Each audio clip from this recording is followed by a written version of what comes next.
Assalamualaikum warahmatullahi wabarakatuh. Di sini saya akan mempresentasikan mengenai sistem informasi penjualan obat pada apotek berbasis desktop. Sebelumnya perkenalkan dulu, nama saya Andreas Abi Permana dan anggota kelompok saya yang pertama Nerinda Ayu Sekar Alum dan Kevin Kuncoro Aji. Oke, yang akan saya bahas di sini adalah sebagai berikut ya. Pertama, latar belakang, kedua, rumusan masalah, ketiga, flowchart, keempat, basis data dan ERD, dan kelima, tampilan ya, tampilan login dan tampilan transaksi. Latar belakang. Untuk latar belakang pembuatan proyek ini adalah proses pelayanan pada apotek masih kurang efisien. Salah satunya dikarenakan banyak penulisan atau pencatatan data yang dilakukan secara manual, sehingga memerlukan sistem informasi yang efisien guna meningkatkan kualitas pelayanan pengguna. Kemudian perumusan masalah. Berdasarkan latar belakang yang telah disampaikan oleh teman saya tadi, maka dapat diambil rumusan masalah sebagai berikut. Yang pertama, bagaimana membuat sistem informasi pengelolaan obat yang baik sehingga dapat membantu proses pengelolaan data obat. Yang kedua, bagaimana tindakan yang dilakukan untuk perbaikan data apabila terjadi kesalahan pada proses penginputan. Yang ketiga, bagaimana mengatasi pencarian data-data yang kurang efektif. Oke, selanjutnya ke flowchart.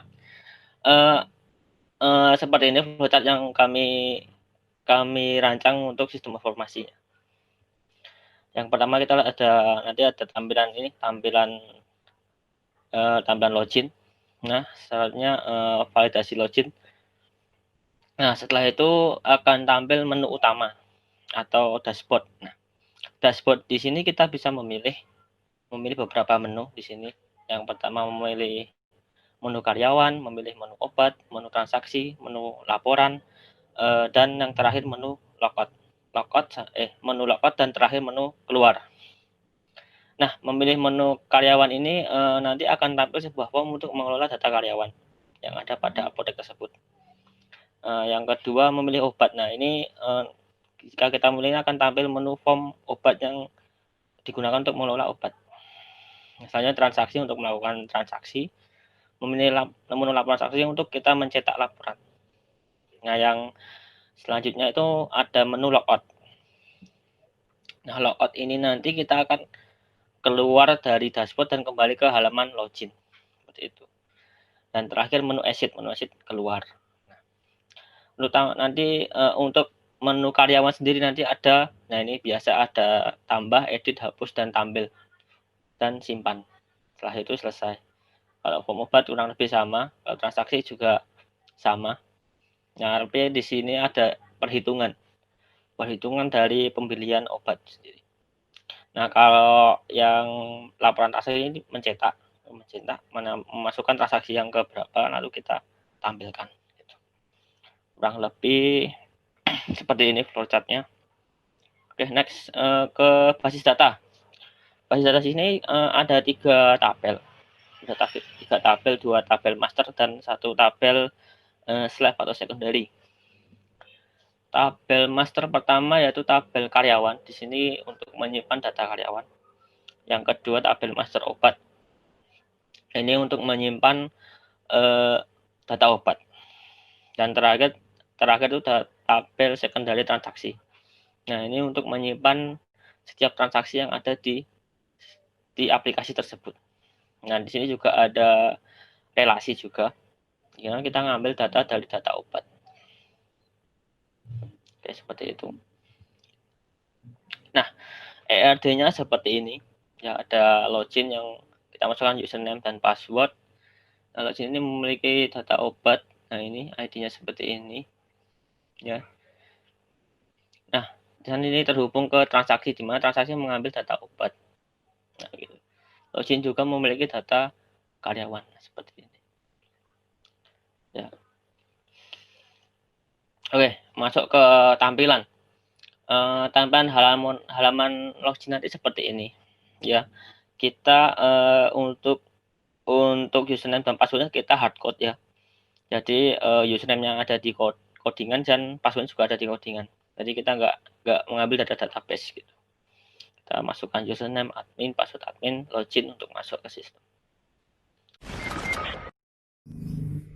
Menu utama pada project ini, yaitu project penjualan obat, dapat dilihat pada layar yang dilengkapi dengan button-button sebagai berikut, seperti button untuk menuju ke data karyawan, button obat, kemudian transaksi, logout dari menu utama, serta button untuk keluar dari aplikasi. Form karyawan.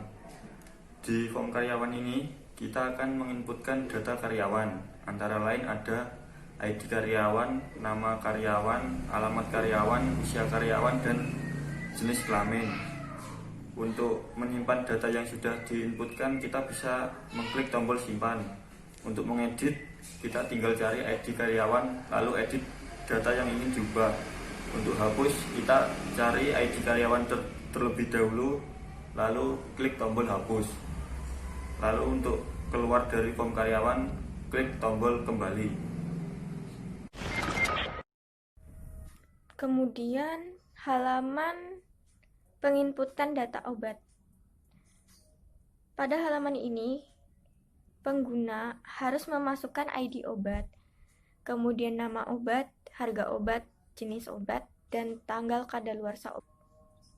Kemudian data tersebut dapat disimpan kepada database menggunakan menu button simpan. Jika terjadi kesalahan penginputan, maka penggunanya dapat melakukan pencarian kepada ID obat, sehingga pada menu pencarian tersebut akan muncul data yang diperlukan untuk di-replace dengan bantuan button edit. Selanjutnya untuk button hapus, fungsinya untuk menghapus data yang telah tersimpan di database. Selanjutnya tampilan transaksinya kurang lebih seperti ini. Ya, bisa mencari data obat. Ini masukkan ID, nama pembeli, dan nomor transaksinya berapa, kita simpan. Ya, kurang lebih seperti itu.